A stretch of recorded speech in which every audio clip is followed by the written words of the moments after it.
Hey everyone, it's the Hey Poopy podcast. What that booty do from poop to pleasure to health. Hosted by me, Ellen. And me, Dave. Two curious people removing the stigma from your stinker. And why are we doing this? Because we love laughing, learning all things about butts and helping them be the best they can be. And on today's episode, we have the one and only, the toilet nerd himself, Evan from the Portland Loo.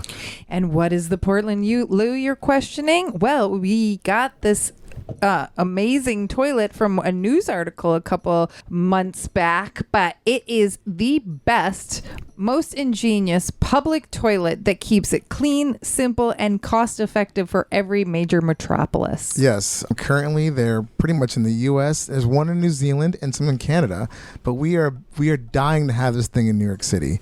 It's what we need. It's what every city really needs.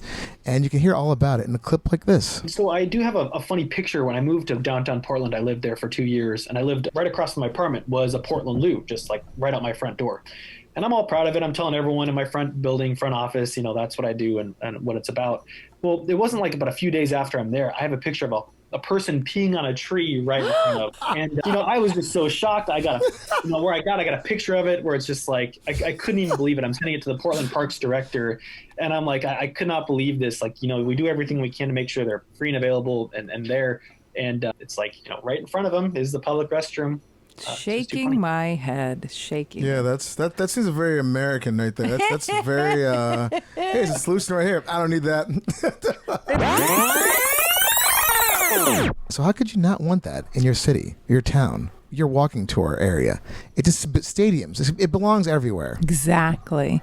So hopefully New York City, because we got a hot tip from Evan himself that they are in the works to possibly put them in here.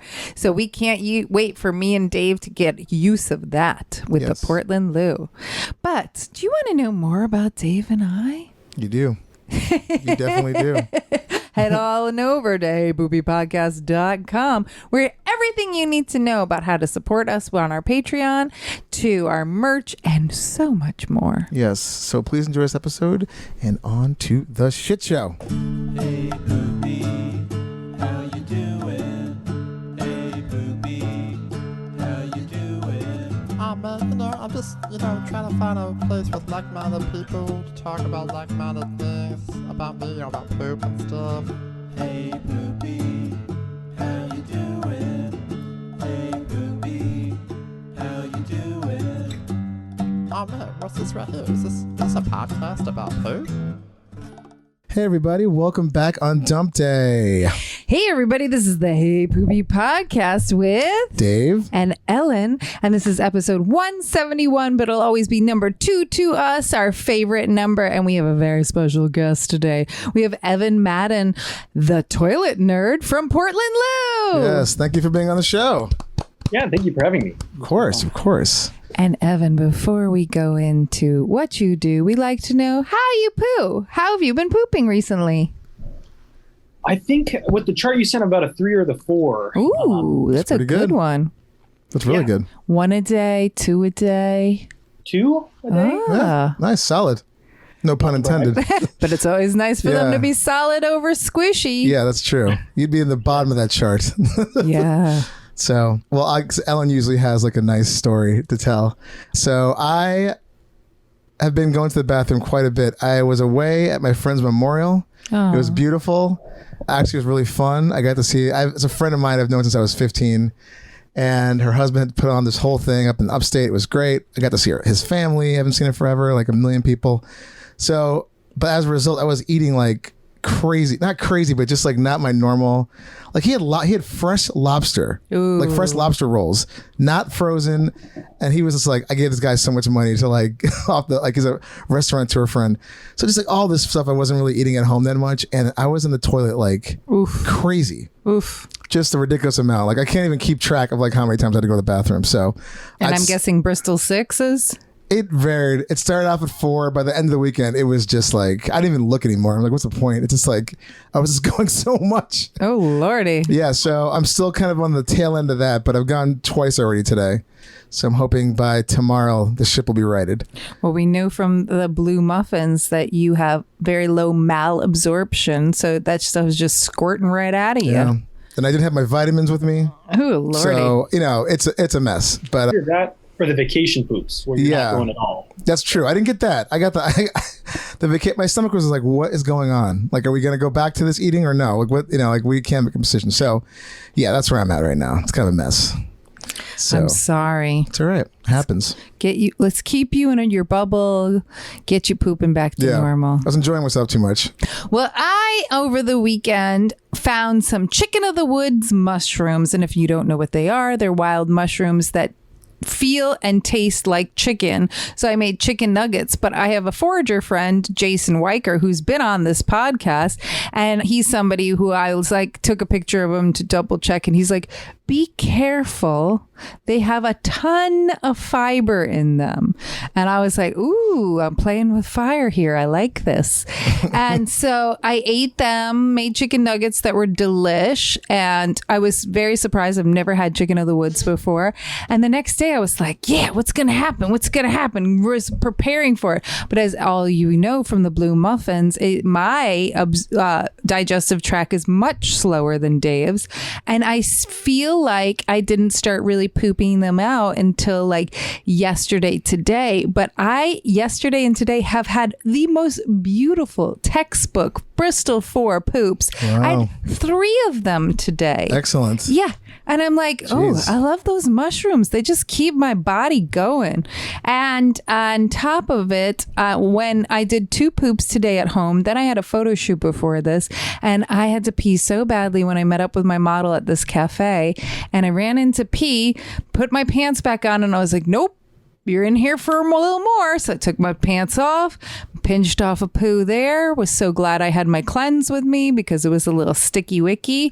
And yeah, 3 times today. Wow. So I'm not mad. That's pretty good. I guess that one wasn't so much a 4 because a 4 would be a no push, no wipe. Yeah. But it was good. It was clean. Yeah, it was clean. cleanish. Well, yeah, I mean, I needed a little help. A little help, but it was Otherwise, for the I'd most have part, been pretty kept good. wiping and wiping and wiping. Yeah, But I hear you. yeah. Oh, also, I forgot my travel bidet. Oh no. I forgot everything. Like I just was like in a rush to get upstate, and I just completely I forgot everything. Forgot my charger. Oof. It was like a Poor mess. butthole. Yeah.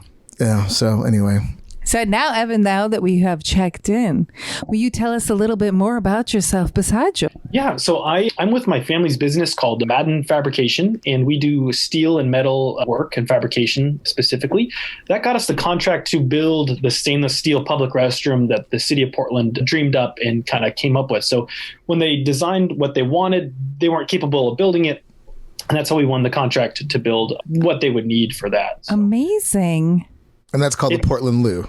Correct. Yeah, the Portland Loo, really developed by a city council member and then also a local advocate. And then with the brains of everyone from the police and fire departments, the parks and rec, a lot of input came together to design what would be needed or what would create the Portland Loo restroom. And, you know, it's different for a city to kind of solve their own problem with the product or create something like this. It's totally unique. And you know, they may have spent the money from a different department. They had, at the time that happened, they borrowed money from a different funding to make it happen, to create this restroom. Oh. But it's generated more money to the city and the royalties and their product design, that it's brought more money to the city than I believe they had spent on it. Wow, that's awesome. Yeah, and we found out about the Portland Loo through an article that Catherine Fung wrote for, I think it was The Gothamist, but it was talking about how major cities just do not have public restrooms the way that even we used to, and it's because of the homeless problem, drug problems, and whatever.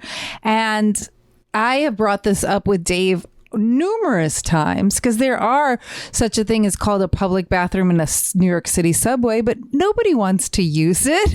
Yeah, they're horrible.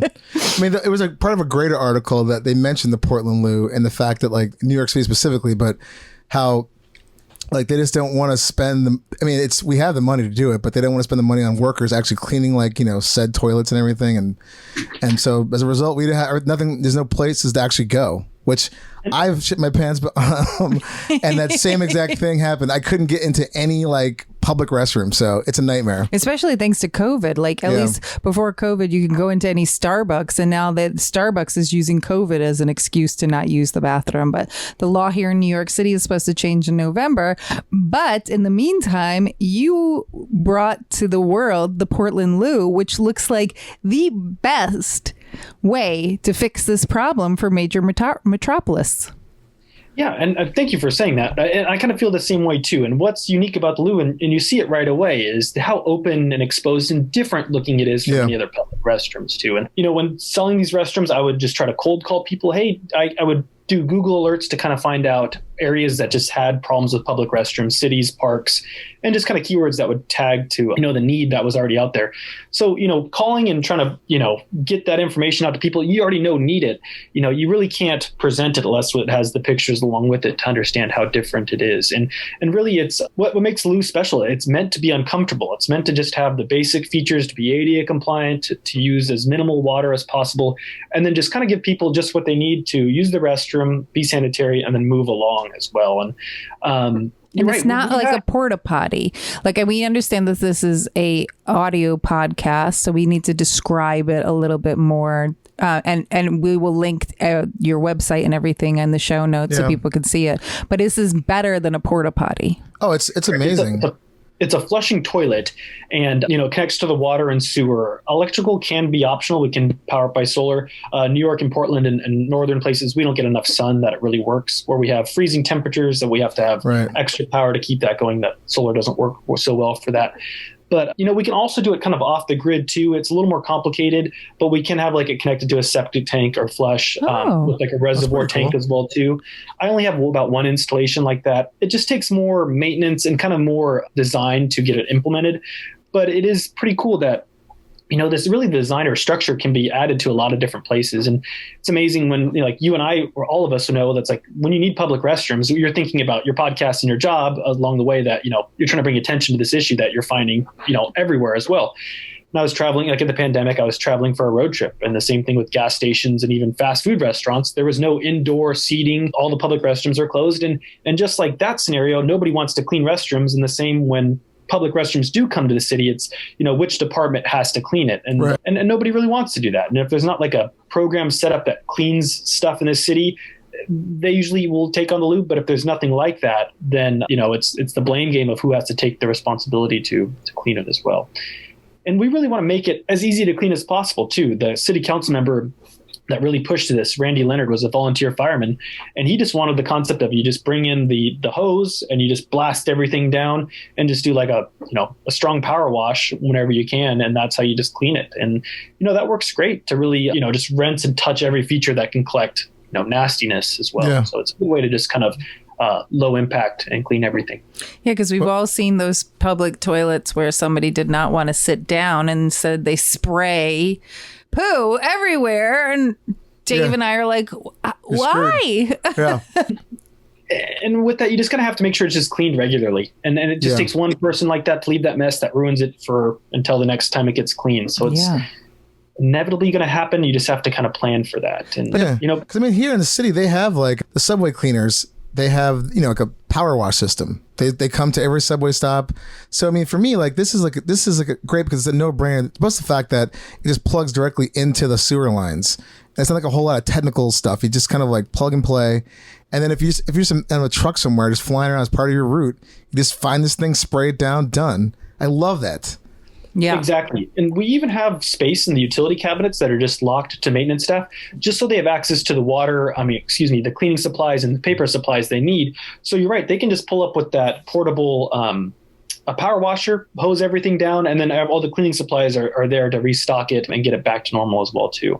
Wow. And you've made the design so that you can use a wheelchair. It's for everybody, but it's also not supposed to be someplace that anybody hangs out in. And also we read that there's blue light, so you can't even shoot up in it. So it's just to get in and get out. Amazing. So the blue lights is kind of, some cities will actually want white lights just so it doesn't make it, to reduce the harm. So when they inevitably do that in there, like in the daytime, the lights are only on at nighttime. There's enough ambient light that comes through the louvers that, you don't need the light during the day. So, it's we're not going to solve the drug use and prostitution problem and the misuse problem in restrooms. We just got to provide the best restroom we can that really deters all that. So it's unfortunate, it's still going to happen, but it really reduces it a lot that I don't think it's an issue. Yeah. Well, I mean, especially the fact they have like this slotted like steel bar. I mean, you can see through it pretty much. And like, you can see kind of, And sound too. So when lines like create in the restroom, if someone's taking long in there, like someone in line typically will speak up and say, hey, get on out. And, that's kind of different for a restroom too. You normally don't get hassled when you're going if you're taking long. It's like, and I've been in that line and I've heard someone yell at the person in front of us and it's like, you know what? Thank you. I didn't want to be the one to move that person along, not knowing what's going on in there, but it's needed. And especially when you got to go. It's like, you got to go. Like, look, I don't know what you're doing in there, but you got to hurry it up because you got a queue here now. And what you mentioned before too is like they're meant to be open 24/7, 365 in the parks. If they're installed in a park that closes at nighttime, like the park playground closes, the benches, everything closes. Well, when they closed the Portland Loo in those parks, that people were just going on the restroom or going through those bars. So they were like, you know what, it just needs to be open all the time, and that's where it typically is just left open to the public, even when it's closed. So. I would kill for one of these things in Prospect Park here in Brooklyn where I live. Because we just have like 2 porta potties in the park. So you go running, I mean, people just go into the woods. And if the porta potty's even clean, which it never is, it's just a disaster in there. So especially in the summer, it's just like, I mean, it's a nightmare. Well, New York is considering to get a few. I can't say how much more than one, but it's been ongoing talks in dealing with cities all over, from Miami, Florida to Kodiak, Alaska, and really everywhere in between. New York City seems to be the most difficult to get a structure installed in and approved for. And it's been easily a 2-year process, kind of working back and forth to figure out what we can do. We're really close. That I got the approvals and the inspections that I need to make it happen. So I don't know where they are or how many, but you'll have to keep us posted because I need to try this toilet out. It's going to be like a grand opening. There's some in Hoboken too, if you're passing over there. That's real But close. yeah, there's a few in Hoboken, one in Shelter Island, New York, near the Hamptons. It's that's the only one that's off the grid where it's connected to a foam flushing toilet, which is pretty unique. And then has a septic tank that collects that as well too. Oh, okay. That's on Shelter Island, you said? Yeah. Oh, cool. Dave, maybe we need to do a field trip out to Hoboken. Yeah. I used to live out there. So find out where it is. It's actually where my dad's from, so he's pretty proud. Awesome. Perfect. Nice. That's where Frank Sinatra's from. That's awesome. Oh, yeah. Yep. I'm sure he tells you that all the time. And you also have the sink outside so that people also can get their business done and clean up after, which I also love. Unisexed. So putting in the sink on the outside eliminated something called the hotel effect. And it's like, once they use the restroom, then they're washing up. And if they're not doing either of those things, they're using the sink for washing their clothes or their face or a bottle filler or however they need that water. Right. And even like the bowl of the sink was just kind of eliminated so they can't plug that up and use that to like clean as they need as well. So just kind of eliminating just a spout for water, soap, and we can also provide a hand dryer and even tempered water. Oh, really? It just depends on what's needed. Sometimes if it's going near like a food service, you have to have soap, tempered water, and a hand dryer. Sometimes it's just not needed at all. And then, so a lot of combinations of those different features that we can make in that hand wash too. But I've seen it used for like a bottle filler. I'd use it just to wash my hands when I need to in Portland as well. So it's great to just kind of have access to that water as needed to on the outside, just passing by. Completely. Very cool. I mean, it's a fully realized, I'd say device, but like an amazing project. It's got everything. It's evolving too. So when it was first implemented in 2008, like most cities, they just take one, install it, watch it, and see how it works and improves things and hope it does what it's intended. And the same thing happened in Portland. When the first one was created, we installed it in our Chinatown, which is near, the nightclubs that were open until 2 a.m. Mm-hmm. The train station had a lot of people coming and going as well. And then the Chinatown was just a rougher neighborhood in our city. And, so it was kind of like the perfect place to put it in the area that needs it the most, and it'd be the hardest on it as well. And that's where we got to work with the city of Portland to figure out what's getting broken, what needs to be hardened. And then it kind of like what I describe as like prison proof. Imagine someone has all the time in the world, just to pick apart and ruin what it is, that we kind of have to make sure it just kind of like is that strong and durable. And it's nice that, the panels can be removed and get uninstalled and resurfaced if we need to powder coat them again to get them back to new. So it's kind of like that theory. If you take apart a boat and you replace all the parts with new parts and put it back together as a new boat or as an old boat, And the same thing here, we can almost take this old restroom, after 10, 20, 30 years, once it's chipped up, beaten up, and in rough shape, it can be disassembled, repowder coated, and reassembled, and it will be essentially brand new again. We haven't done that with this first one in Portland. It's getting rough that it could use that. Like the powder coating is getting, blemished. It's kind of getting, at some points it's getting like blurry, where just like a good clean finish would really make the restroom look entirely brand new again. That it's a pretty cool material to work with. Metal is amazing. And then powder coating is a great product too, to really protect, fully seal the metal as well. And then, add and change as we need. Now, is that something that your company does? Like you would do that sort of like refurbishing, I guess? Or does the city just kind of take it over after it's been?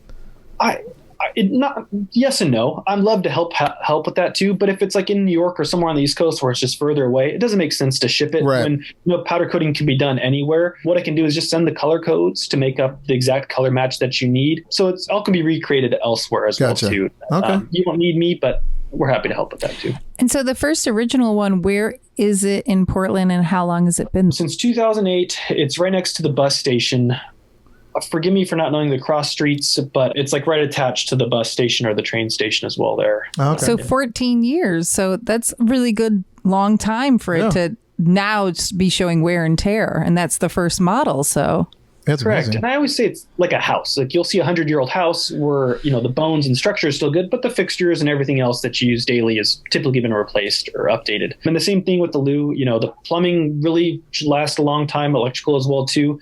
But you may find things you need to update and replace as it goes. But really the structure, the metal, the tubing and plate of the restroom will last, a good 100 years. Amazing. That's so cool. Yeah, it's a great durable product that it's, it can last. As long as you maintain it and clean it up, it'll be great for everyone. I'm really praying this is going to be in the city because we really need this. Yes, especially in parks. Yeah. Like porta potty is not the answer. And there's like, there's so few and far between like nice like there's a really nice one in Central Park, which I found out way later on. It's like heated in there. It's so, and like, but they actually go in there. Like this is like the sort of like the crown jewel of the toilets in Central Park. But that's it. Like there's no, you have to go to this one specific spot. So if you're like way uptown somewhere, you're screwed. Like you're not going to just, go down 30 blocks.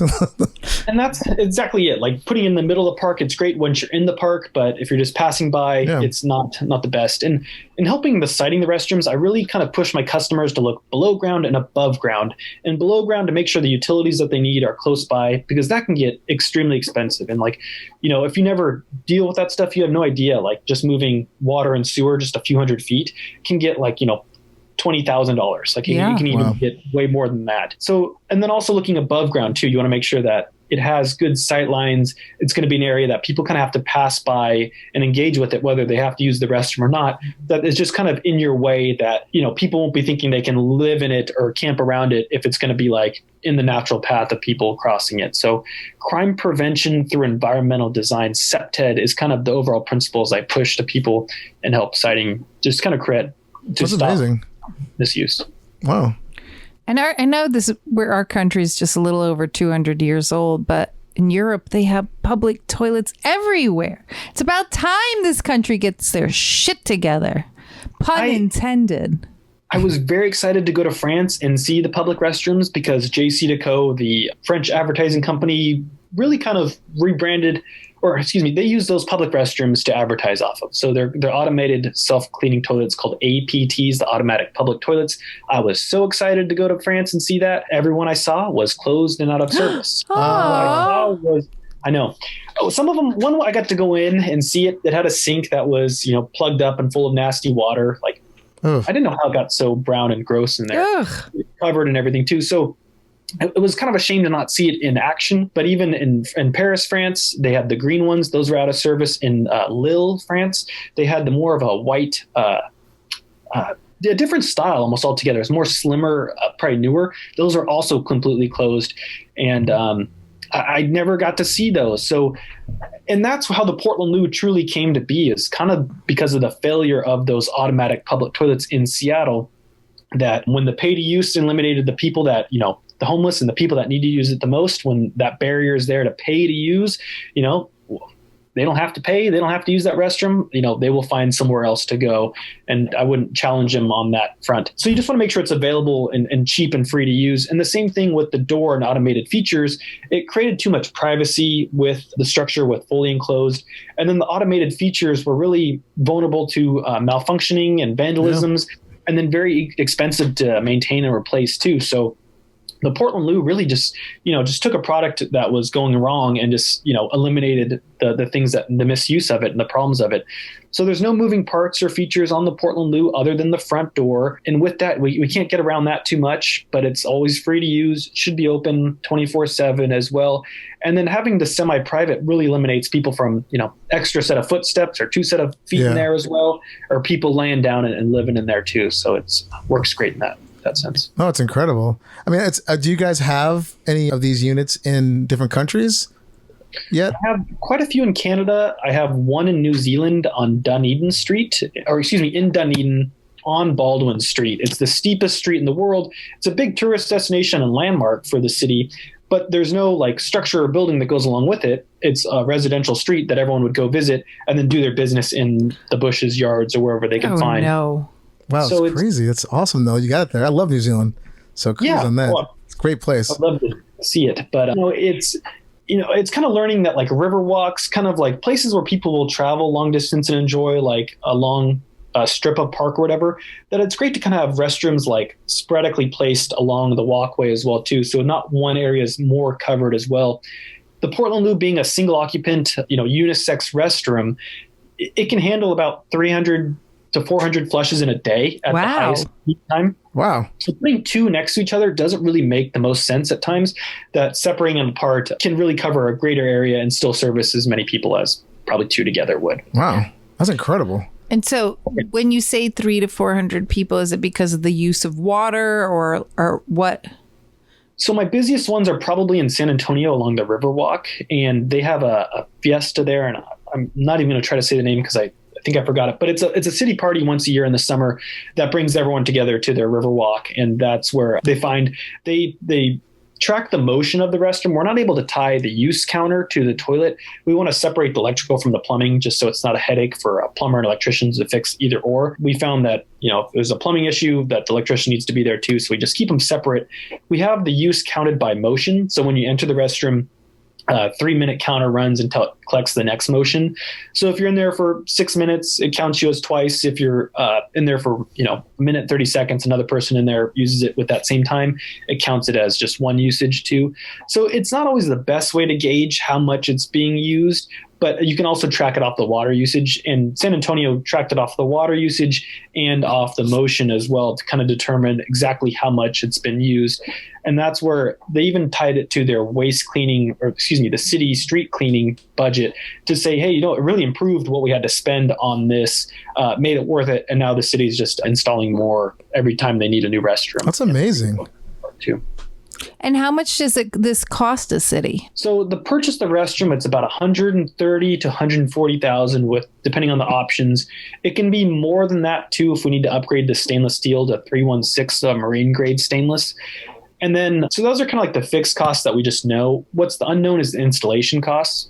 What I would love to, I'd love to just have a better idea to quote people, this is what the restroom takes to purchase, install, and clean. The installation parts, it's really hard to guess.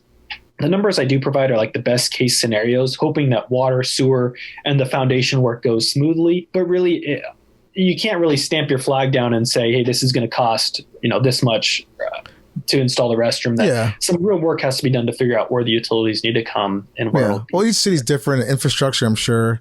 Like New York City is like a mess here, so I'm sure that's like a whole thing. And depending on if you're in a newer city, I imagine it's all kind of like up to that city and see what they do. So it can be, the cheapest I say is about $30,000 to $40,000. The worst installation and story of the Portland Loo's history is San Diego. When they bought the restroom from us, we didn't have the contract to sell it at that time. So it was pre-2014. We were only building them from 2008 to now, but we weren't selling them at that point. So the city of Portland was trying to sell it on their own, and then they dealt with San Diego to sell it to them. San Diego said, we need to have it here outside of our ballpark, outside their baseball field near a parking lot. And it was an area that absolutely needed a restroom. It sounded like it had nightclubs and bars that really had patrons that would need it after hours as well. But when nobody's at the baseball field, the empty parking lot became, a good open space to camp around and be at where they needed this restroom nearby. So it created the wrong crowd who was hanging out there. It was becoming more uninviting to anyone else besides the people that were camping out around there. And I believe there was even like a fight or a stabbing that really got a lot of bad attention. Jesus. Oh, really? Oh, sorry. So that's where SEPTED kind of plays into it. Like, hey, you just want to make sure it's used for everyone, that everyone, has a chance to use it. It's not for just one type of people. And then, the really bad part of the installation was they had to bring it several hundred feet, the water and sewer underneath train tracks. So they had to shut down the train service. Do that. So it cost them $600,000 to install this $100,000 restroom. And of course, the press was bad. It was like, the press isn't able to understand the difference between purchasing the restroom and the installation cost. They get the total lump sum cost and they go, this restroom costs $800,000, $900,000, for the two and to get them installed. And it's like, it's kind of hard to differentiate. Like, it was bad planning and siting on their part. The restroom only costs, at that time it was about $100,000. And, it gets confusing. And when it gets out there, it's just bad news. Everyone just wants to, complain and tag on to the misuse of government spending that really was unnecessary for that project. So they uninstalled it after the problems of it happening. So they installed it elsewhere in the city and they sold another one to Albuquerque. So it's being used in Albuquerque, New Mexico, and they repaired it, fixed it up, and it's working just fine for them. So the proof was that, the concept of the restroom works. It just depends on where you put it, and that siting is very important. Right. I That feel seems like to be the key. you all need better PR with that. Like, if it's $1 million toilet, let's everybody pee in the $1 million toilet. Yeah, flip it. Yeah. You gotta be like, yeah, this shit is fancy. This is rich. Yeah. You gotta spin it. I mean, everybody wants to be pooping in a gold toilet. Now they can poop in $1 million toilet. Just plate it gold and be like, yeah, this is why it costs. I think Whoa. rebranded as that the So nice. It's like it's only in San Diego, this one. a little gold spray paint too. Yeah, right. It's a tourist destination. But I also think it's funny that this toilet kind of brought crime. Like, the crime didn't exist until they were like, wait, we can crime here because there's an available toilet. Like, So it's like nobody was watching them, I guess, in an area that just wasn't being used all the time. Yeah. And, if you need water in the restroom, which we all do, nobody wants to walk very far from their bedroom to the restroom. So Like, we can go right here. it makes sense. No, one time I went to Jones Beach Theater here in New York, which is literally this amazing concert theater outside, and we parked like the opposite end of the parking lot, and would have been great to have something like this out there. There wasn't even a porta potty, and like I was like, what do we do? Like, there were no drinks allowed in the venue, so we were of course tailgating, and I was like, I have to pee, like, but I don't want to walk the 20 minutes to the venue on the opposite side of the parking lot. So I ended up taking up a Gatorade bottle and filling it with my own pee and dumping it out. And yes, it was an answer to my problem, but things like this make sense. But then at the same time, you don't want just a bunch of people just tailgating with this available pisser right here, So it's like you have to weigh the pros and the cons. For sure. Yeah. And it can be expensive to these restrooms aren't cheap. And with the cost of steel going up too, it's like steel prices are going up like gasoline right now too. Oof. It's just, sure. It's like crazy. When I have signed contracts for jobs that I got to provide, it's sometimes months before I'm able to order that material because we just have so much work going on that it's staggered. Well, the pricing for that of what I quoted and sold to customers can change really quick, that I'm kind of in a hole or close to a hole as it even starts too, that I got to work my way out of. So it's been a different experience working through COVID with all this stuff too. So supply issues, sometimes my cast carriers, like the plumbing parts that were just out of commission for being manufactured. So that was like a critical piece that I need for the toilet too. The powder coating was an issue. Some of the lights, interior lights was a problem. The door handles were out of commission for a while too. So it's been difficult. All these critical components that we need are, struggling when now the world's saying, hey, we need public sanitation's hugely important. It needs to be everyone's priority right now. And, Yes. and a lot of government funding was released for that. So it was people always ask when the pandemic hit, it's like, you must be getting a lot of interest in sales. And it was kind of shocking. I wasn't. So when the pandemic first hit, it was kind of like, this is going to be the natural evolution of the pandemic. It's going to be public restrooms. And it didn't take but close to a year before that kind of momentum triggered that everyone was really inquiring about how they Maybe it's because everybody was still stuck at home. So they didn't need that. But now that we're out and about and vaccinated, we need a place to go. We forgot what outside our homes was like when we were For sure. for so long. And this is the way bureaucracy moves anyway. It's like, we need this. And it's like 8 months later. Yeah. Oh, yeah. What happened with that? Oh, okay. Let's, and then it's like a flood Yeah. of. Like, from learning about the restroom to purchasing and installing it at least takes a year. Wow. There's some cases where it's sometimes sooner than that, but it really, like with New York, 2 years, not too out of line. I just know New York has a huge need. I was there in January, and the same thing, it's like, you just want to walk and enjoy the great, walking in city sites, but finding a restroom is It's near impossible. stretch. Yeah.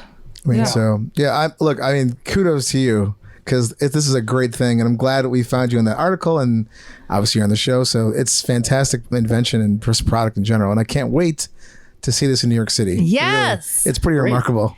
Or Well, I just didn't- everywhere.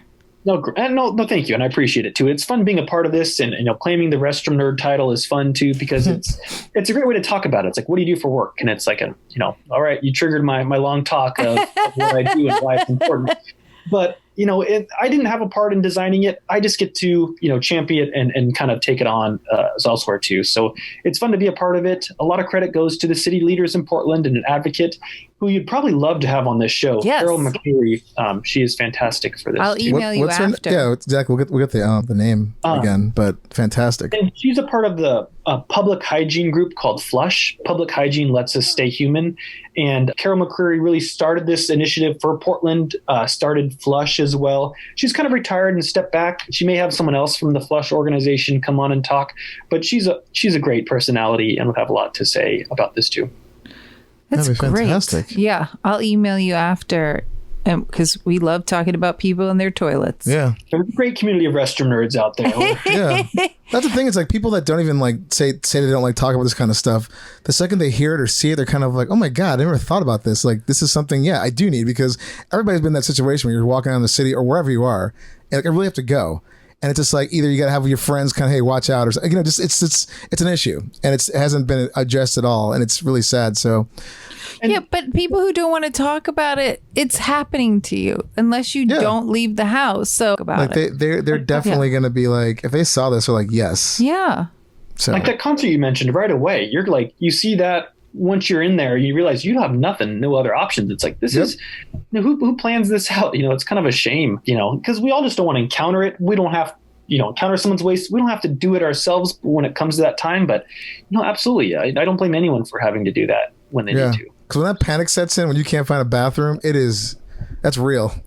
Yeah. Oh, yeah. Yeah, there's nothing else in the world that matters at that moment. But it's also the human condition. We eat, we drink water, we poop, we pee. Like it's going to be a part of our lives. Get over and stop being all stinky about it, and just realize this is important. Like, Completely. And it shouldn't cost money to do that. In Europe, it's really common. It's sometimes €1 or a few cents to use the restroom, and it's really common over there. When you first see it, it's like, I shouldn't have to pay to go to the restroom. I'm going to find somewhere else. But it's very common that, and maybe that's a good way to offset those cleaning costs too. It could be like, someone you can tell that can't afford that cleaning cost. It's like, oh no, here's the quarter you need to get that restroom. But everyone else, please pay that quarter. If you can afford it, it helps make that cleaning. I don't have a problem with charging people a little bit, because I think that also helps deter certain types of people. I think that helps with the maintenance, with the people who are cleaning it, with just buying the toilet paper. Like, I don't mind that. It only sucks if you don't have the money on you. Like, there are some people I know who don't even carry cash anymore. They put everything on credit card or Apple Pay or whatever, which would be hilarious if you had an Apple Pay thing where you like scanned your to use. I mean, it's coming. It's on everything else. So why wouldn't it be? And plus, if you live in a city, you're a citizen. It's like this part of where you're part of our your community, taxes. part of your. It's like that's what it is. Yeah. Like I have no problem with that stuff. It's like if it's available for me, it's a real service, not just like a sham. The issue is like, to make that cone operated function in the restroom, it's hard to kind of make anything automated or anything complex. And And the two weak points on the restroom right now are the front door handle and the flush handle. If they find the restroom locked when they need it the most, they're going to do everything they can to, use a brick, rock, or pick at that lock to get what they need in the restroom. And the flush handle gets kicked more than it gets touched with their hands. And I don't blame people for doing that either. So I'm worried about, people trying to get access to that quarter bank in there too. And I just want to keep it free to use in general. Oh, I'm for it. Yeah. I mean, I've seen those European ones where mainly ones I've seen were indoor. You have to pay to get to get inside. That I don't have a problem with. But the outside ones for sure. Like if they're free, awesome. I'm down. Yeah, exactly. The less moving parts, the better.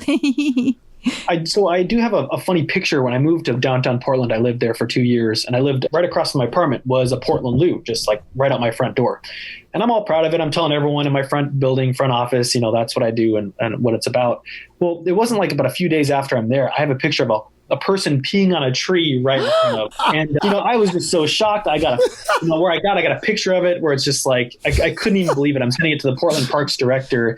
And I'm like, I could not believe this. Like, we do everything we can to make sure they're free and available and there. And it's like, right in front of them is the public restroom. Shaking my head, shaking. Yeah, that seems very American right there. That's very. Hey, it's a solution right here. I don't need that. It may just be a Portland thing too. We're a little different out here, so. I posted a video to Instagram Reels maybe about a year ago. There was this public toilet near Prospect Park, and all I said in the Reels was like, "Tell me your public bathroom's broken without saying it's broken." And I zoomed in on the porta potty right next to it. And I was like, obviously your public bathroom's not working for you. But this one seems like it's the answer to all of every city's questions. Yeah, for sure. Yeah. Oh my goodness. Our big problem. Evan, this is amazing. Is there anything else you want to tell us about Portland Loo besides us getting into some of our usual questions? Probably think of all the good things right after we hang up on this interview. That's okay. You can always come back and actually we have to do a follow-up if and when New York gets the toilet. Yeah. So that'll be the sort of second part of this. And especially if you come to town, we have to go all pee in it together. One at a time. But of course. Yeah. It's a single like how many people can we fit into this Portland Loo? It's research. It's research. It's research. No, I really want to say that, what's great about this time in COVID is that, it's a great place to just have hand sanitizer, hand wash. It's open and airy inside too, as that really kind of helps prevent, COVID lingering as well too. Overall, it's just been well received in a time where, like what you mentioned before, public restrooms weren't anyone's interest. And it's now changing in that sense too, where it's, we were probably at the time, 10 years before all the COVID stuff happened, that we were just in the right timing to be introducing this to the world. That I think it'll work out great. So I hope New York, really installs these and takes good use of them and care of them as well too. There's a warehouse actually in New York City that has a bunch of public restrooms that aren't installed, that were purchased. There were the self-cleaning ones, I believe, by Loo. And if you haven't found that article, it's pretty well documented. There's a warehouse with I want to say 15 of these uninstalled public restrooms. Talk about government spending. Yeah. It's like, let's buy these bathrooms and don't do anything with it. Oh. Yeah, that seems about right for New York City. It makes me want to pull my hair out. I hate that shit. Oh my God. It is frustrating. And, in some parts of the city governments, they have their hearts in the good place, but there's too many, opinions and not direct leadership that kind of directs it in one way, that it gets mismanaged and dropped, and 1,000 ways it can go wrong and all along. But sometimes it's also depends on the administration. Like the first administration is like, let's buy these. This is a great idea. And by the time they get them, then the next one's like, do we really need these? And it's like, yes, we really need public toilets in this city. Yeah. It is a mess.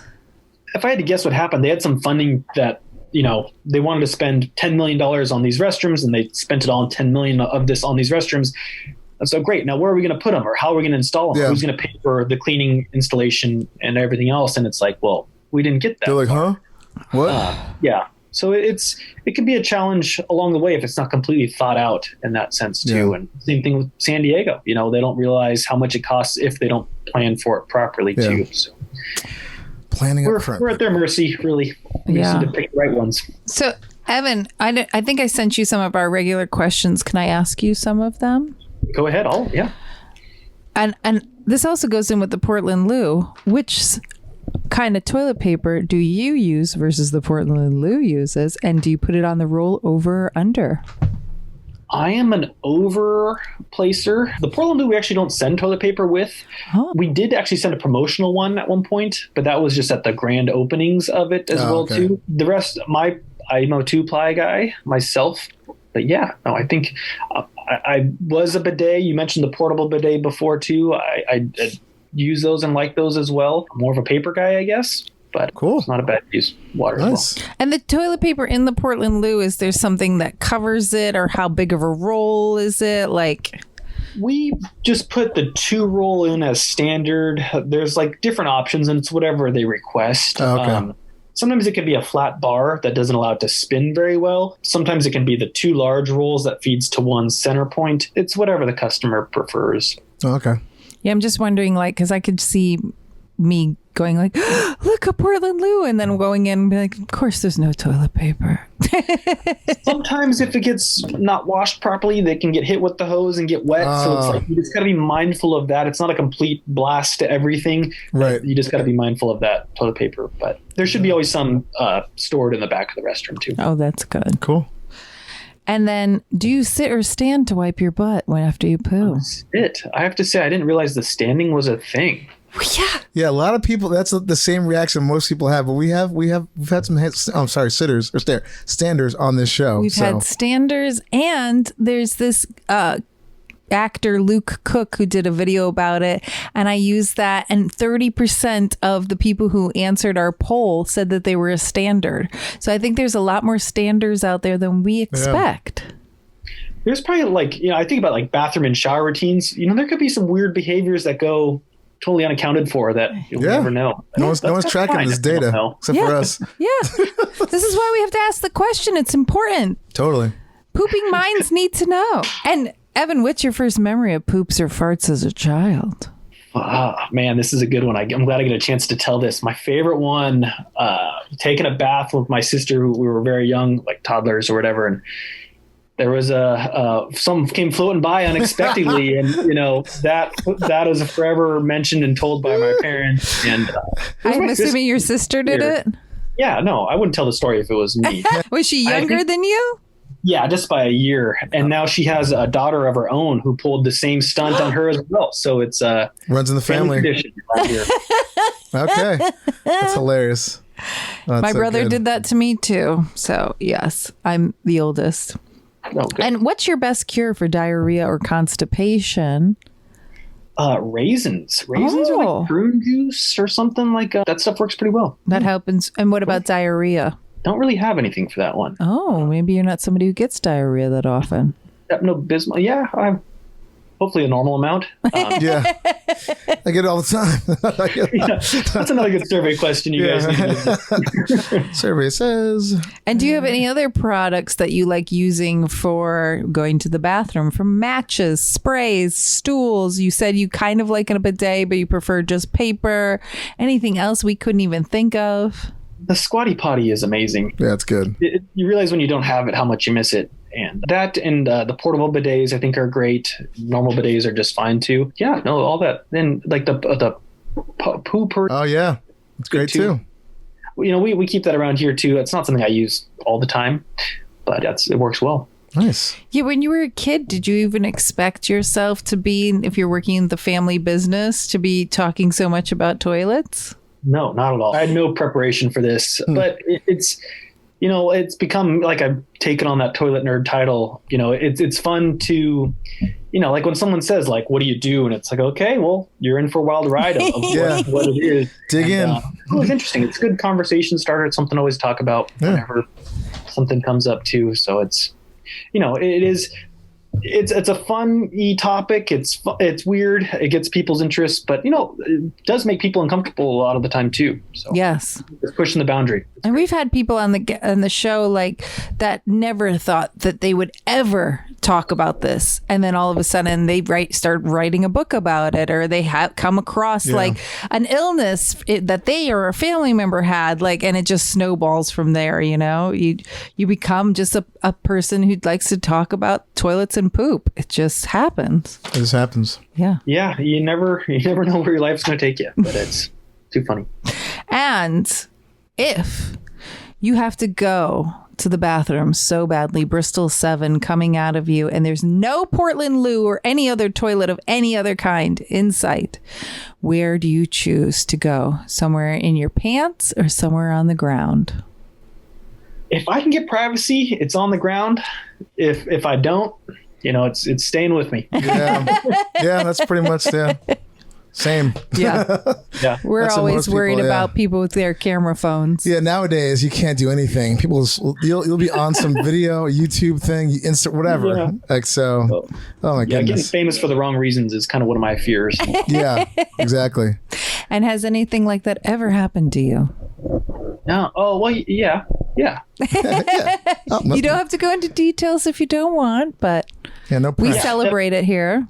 Yeah, and with my circle of friends too, it's like, you've done it or you're a liar, Yes. Yeah. That's what we It's always happened. say. It's happened at least once. Yeah. We've had a few guests in here that claim it didn't happen to them, but Liars. I don't believe them. Liars. Excellent. All right, so we're going to go into a little game we like to call Shitty Choices.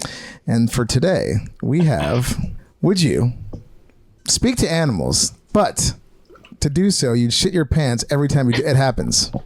Or you could read people's minds, but afterwards you're going to shit for 5 days straight. I'm talking the worst diarrhea, like hell for 5 days. But you have the ability to read people's minds. It's just that, after, I'll give you 5 minutes after you get your information, it starts. The counter starts. 5 days. 5 days is a lot of time. Yeah. It's not a good choice. These are shitty choices. These are. I knew the puns would be heavy today. Yeah. I think I would go read animals or talk to animals, excuse me. And then, that would be something. It'd be pretty amazing. I mean, you'd be on talk shows with a If it diaper was on. like, give me like 8 hours and read people's minds, I think that would be an easier decision on that one. But, I think I'd have to go to talk to animals. Yeah. I mean, reading people's minds, it's very appealing. But just know that like 5 minutes afterwards, you're in hell for 5 days. But you could have some amazing information. Some amazing tax information, inside trader information. I don't know, like little things. Whatever it is you're looking to find out, you'll know, but it's gonna cost you. So 5 day delay from what you learn to what you do. got to, whatever your plan is, you got to wait 5 days. So. Wait, so did you both pick? Oh no, I'm asking. I was about to ask you. What did you think? What did Evan pick? He seemed like he was Speak to teetering. animals. Oh, the animals, Yeah. most definitely. Yeah. Okay. For me, also animals, because I recently took my cat to the ER, and I would just strap on a diaper and just talk to my cat about what's going on with him at the ER. Would make my life so much easier. Also, I feel like the reading people's minds. I'm the kind of person who'd be like, I just heard that in your head. I'm pissed off at you. Like, I would get into too many fights with people over that. So, yes, talk to animals, slap on a diaper. A fight for 5 minutes before you're running to do what you got to do. I mean, she gets to be fighting while she's shitting her pants for 5 days. So Be texting them from the bathroom. Fuck you, Yeah. fuck you, fuck you. I'm like, so this was a hard one. I would love to know what my cat's thinking about all the time. But man, I don't know. Earlier today when I was looking at this, I was like, it was animals all day. Then I was like, you know what? Okay, it would suck to shit for 5 days straight. That would be horrible. But I think the rewards of that would be pretty sweet. So I'm gonna go with reading people's minds. Brave. Yeah, it's no. I mean, I don't want to choose that one. I mean, the animal thing is it's great and everything, but I just think I just need to know. I mean, I'm not sure. I mean, I might not like what I hear, but I like the fact that like I can get some information. That's what I like. And your whole butthole falls off. Oh yeah, it's gonna be a lot. It's gonna be awful, but it might be worth it. That poor thing. So we got 2 for animals, 1 and me for reading people's minds. So all right, Hilarious. cool. So we're gonna move on to a little bit of news.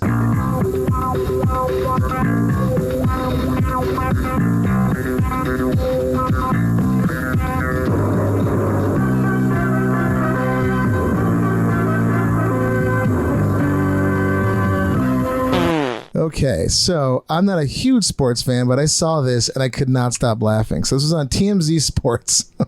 Soccer star Marcelo demoted from club for ripping ass. That is the headline of this article. So this famous Brazilian soccer player, Marcelo, just one name. He's like Madonna, I guess. He lost a team spot on the French club Lyon for raising a stink, literally. I guess he was just like continuously farting and laughing in the locker room, which led to a demotion. So he got like put to like the sort of shittier, like sort of B team. Oh my goodness. There was he plays for Bordeaux now. And it was initially bumped because he he was just ripping ass, I guess, during, I'm assuming it's like a coach was giving this thing, Leo Dubois, was giving a sort of morale boosting speech for like a bad loss. And this guy was just ripping farts and laughing during the speech. And they were like, you're being demoted for inappropriate behavior. Which is hilarious, but it's just like, and the puns don't stop. As it turns out, there was a lot more gas behind the decision. He was punished incessantly for incessantly pooting in the dressing room and laughing around the team manager Peter Bose and director Junino. There's like a lot of guys with one name, like with one word Soccer names. is big. Yeah, it's crazy. So yeah, this guy just got demoted because they just couldn't take his farting and laughing, and just like he was just really gassy. I like that one line that it says, Leon and Marcelo eventually parted ways in January. It's a little stretch you farted.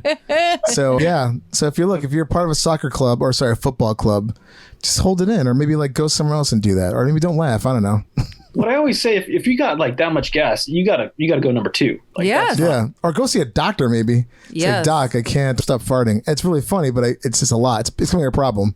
Like if your job if you're getting demoted in your job because of it, you might want to go see somebody. Yes. So yeah, But also it's very funny. How can you not laugh? That whole story is ridiculous. It's so funny. So anyway, Evan, thank you so much for being on our show. And like I said in the beginning, please tell our guests where they can find you, where they can find out about this wonderful product known as the Portland Loo. Yeah, portlandloo.com, PortlandLoo.com.